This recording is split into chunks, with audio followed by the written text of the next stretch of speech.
The West has always supported dictators. So take, say, the Arab Spring. Up until the point where the army turned against the dictators, the U.S., Britain, and France supported the dictators. They supported Ben Ali in Tunisia, France, supported Mubarak in Egypt. The leading ally of the United States and Britain is Saudi Arabia, which is the most extreme Islamic fundamentalist state ally. The West has nothing against dictators. It supports them consistently. What the West is concerned about is democracy. That would be dangerous. So the West will try to adjust what it does to reduce the threat of democracy and to try to restore, in the case of the Arabs, North African states, to restore something like the old regime, but with new names.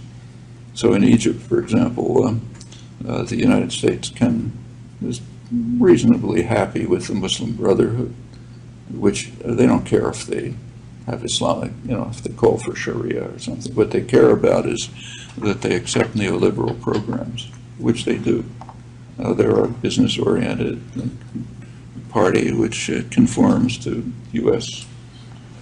global economic principles, and so they're more or less acceptable. And in fact, it takes a certain genius not to see what's going on, because this is a pattern that is repeated over and over again.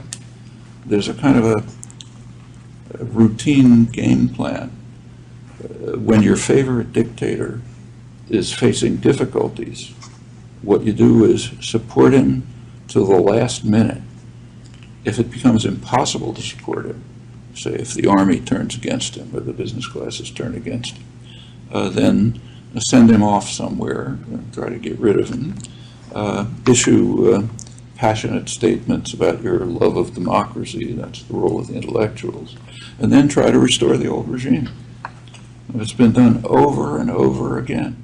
So democracy is a very serious threat in all over the world, but in the Arab countries too, and so the policies that are taken essentially are trying to restore the old regime as much as possible, maybe with new names.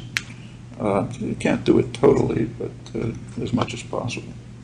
And that's exactly what you'd expect. It's a traditional policy. It goes back as far back as the history of imperialism.